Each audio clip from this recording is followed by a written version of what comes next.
Hello everyone. तो कैसे हैं आप लोग। आशा करते हैं कि आप लोग मस्त होंगे और अपने अपने पढ़ाइयों में व्यस्त होंगे। जैसे कि हम लोगों ने पिछले वीडियो में देखा था कि जीवाणुओं से होने वाले रोगों को याद करने के लिए ट्रिक, ठीक है, उसको कैसे याद किया जा सकता है।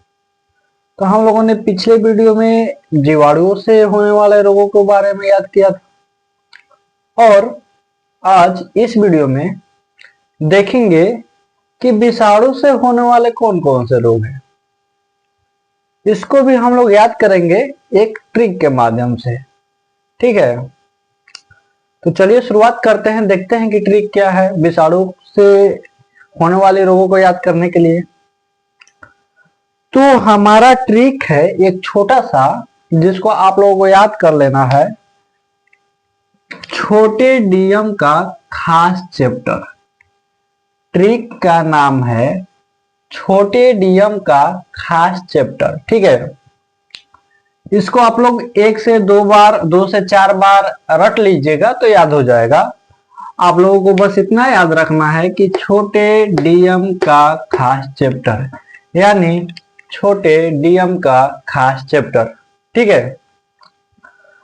अब इसको जब आप लोग याद कर लीजिएगा ना, तो विषाणु से होने वाला रोगवा आसान हो जाएगा याद करना, ठीक है। तो आइए देखते हैं इसको कैसे याद रखेंगे। छोटे से आप लोगों को क्या याद रखना है पता है? छोटे से याद रखना है छोटी माता। क्या याद रखना है? छोटी माता। छोटी माता हो जाती हैं, देखिएगा तो खासकर ज्यादातर बच्चों में होती है, बड़ों में भी होती है, लेकिन ज्यादातर देखते हैं बच्चे में भी होती है। ये क्या होता है कि दोदोरा टाइप का हो जाता है, फोड़ा फोड़ा टाइप का पड़ जाता है, उसमें पानी टाइप का हो जाता है, ठीक है। ये किसके कारण होता है पता है? वेरिसेला जोस्टर नामक जीवाणु विषाणु के कारण होता है, ठीक है। वेरिसेला जोस्टर नामक विषाणु के कारण ये होता है, छोटी माता, ठीक। उसके बाद देखेंगे डी से, यहाँ पे डी है, डी से देखेंगे तो डी से आपका हो जाएगा क्या? डेंगू। क्या हो जाएगा? डी से हो जाएगा डेंगू, ठीक है। डेंगू, डेंगू तो सबको पता है भाई, मच्छरों के काटने से कारण होता है, ठीक है। ये एक एडिज एडिज प्रकार के मच्छरों के काटने के कारण होता है, ठीक है। उसके बाद हो जाएगा यम। यम से देखेंगे, यम से हो जाएगा आपका मेनिंजाइटिस, ठीक है। मेनिंजाइटिस, मेनिंजाइटिस, ठीक। मेनिंजाइटिस क्या होता है कि इसके कारण क्या हो जाता है कि मस्तिष्क और जो रीढ़ की हड्डी होती है ना, उसकी झिल्लियों में सूजन हो जाता है, ठीक है। ये मेनिंजाइटिस के कारण होता है, ठीक। उसके बाद आएगा आपका का। तो का से क्या करना है आप लोगों को पता है? का से कुछ नहीं करना है, इसको भुला जाना है, का से कुछ ना होगा। अब यहां से खास से देखेंगे, खास से, ठीक है। खास से आपको याद रखना है खेसरा। क्या याद रखना है? खेसरा, ठीक। उसके बाद देखेंगे सी, यहां पे है सी। सी से याद रखना है आप लोगों को चेचक। क्या याद रखना है? चेचक, चेचक, ठीक है। सी से क्या रखना है याद आप लोगों को? चेचक। ये बेरियोगा वायरस के कारण होता है, बेरियोला, ठीक है। ये बेरियोला नामक वायरस के कारण चेचक होता है, ठीक। अब लगभग देखते हैं तो इसको चेचक को पूरी तरफ से खत्म कर दिया गया है, अब जल्दी चेचक किसी को होता नहीं है, ठीक है। उसके बाद देखेंगे एच, ठीक। एच देखेंगे, एच से क्या होगा पता है? एच यहां बनाए हो तो एच से याद रखना है आप लोगों को हेपेटाइटिस। क्या याद रखना है? हेपेटाइटिस, ठीक।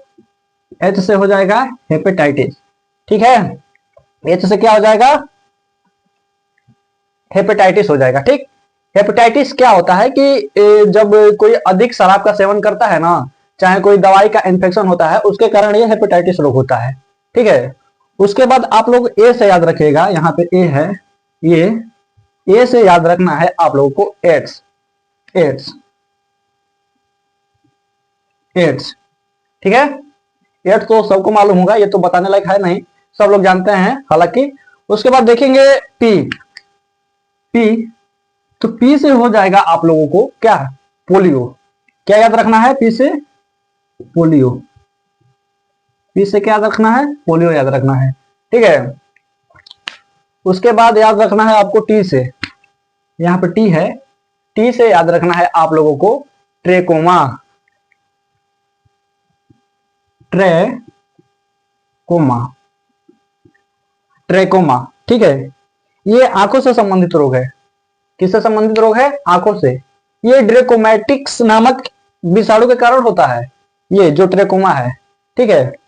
उसके बाद याद रखना है आपको ई से, ई है चैप्टर में, ई भी है यहाँ पे। ई से आप लोगों को क्या याद रखना है, ई से याद रखना है इन्फ्लुएंजा, ठीक है, इन्फ्लुएंजा, इन्फ्लुएंजा ठीक है, इसे इन्फ्लुएंजा याद रखना है, ठीक है। उसके बाद आर, जो लास्ट में आर बचा है, आर से आप लोगों को याद रखना है रेबीज। रेबीज, ये रेबीज एक प्रकार की बीमारी है जो कुत्तों के काटने के कारण होता है। कुत्ता या लोमड़ी जो काटती है, उनके जो लार होता है उसमें ये बीमारी होती है, उसके कारण ये रेबीज। अगर कुत्ता काट देगा ना हो तो आप कुछ दिन के बाद क्या होता है कि इसका कोई भी इलाज नहीं है रेबीज का। पहले ही जब काटा तो आप लोग सुई ले लीजिएगा तो ठीक हो जाएगा, नहीं तो अगर बाद में छोड़ देता है ना रेबीज को, तो ये क्या करता है कि इसका कोई इलाज नहीं है, ठीक है। एकदम कुत्ता जैसा व्यवहार करने लगता है लोग, ठीक, रेबीज हो जाता है जिसको, तो वो खाना भी खाएगा कुकर जैसा, भोकबो करेगा वैसा ही कुकुरे जैसा, ठीक है। तो एक बार हम लोग देख लेते हैं इसको, एक बार रिवीजन कर लेते हैं कि ये कैसे हम लोग याद किए हैं। सबसे पहले क्या करना है कि 2-4 बार पढ़ लेना है इसको, छोटे डीएम का खास चैप्टर। इसको 2-4 बार पढ़ लीजिएगा तो ये याद हो जाएगा, ठीक है। छोटे डीएम का खास चैप्टर, छोटे डीएम का खास चैप्टर, इसको पढ़ लीजिएगा 2-4 बार तो याद हो जाएगा। जब ये याद हो जाएगा तो आप लोगों को क्या करना है, छोटे से याद रखना है छोटी माता, ठीक। उसके बाद डी से डेंगू, एम से मेनिंजाइटिस, ख से खतरा याद रखना है, ठीक है। उसके बाद सी से चेचक, एच से हेपेटाइटिस, ठीक, ए से एड्स, पी से पोलियो, टी से ट्रेकोमा, ठीक। उसके बाद ई से इन्फ्लुएंजा और आर से रेबीज याद रखना है, ठीक है। तो बस यही था एक छोटा सा ट्रिक जिसके कारण हम लोग विषाणु से होने वाले रोगों को याद रख सकते हैं आसानी से, ठीक है। अगर आप लोगों को ये वीडियो पसंद आई हो तो चैनल को सब्सक्राइब करना ना भूलिएगा और वीडियो को लाइक और शेयर जरूर कीजिएगा। धन्यवाद।